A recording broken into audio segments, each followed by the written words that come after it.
कौनो जेठानी देवरानी झगड़ा भा भैया। मस्त जोक मारा रे, ये हंस रे हलकट हंस। जेठानिया अपने देवरानिया ताना मारी कहा बा। समझ रहे हो, समझ रहे हो, समझ रहे हो ना? अरे सासू मारे तनवा। पागल औरत, तुझे अक्ल है? तू क्या बोल रही है? चुप, चुप हो जा, सातवीं फेल, चुप, एक शब्द नहीं।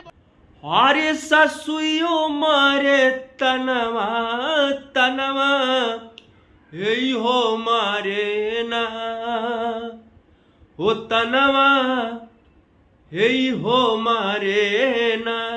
ऐसे तो नहीं होता है कि हमारा आगवा के बिटिहनी तनवा, यही हो मारे ना। हमारे आगमा के बिटिहनी तनवा, यो मारे ना। भाई मजा आया।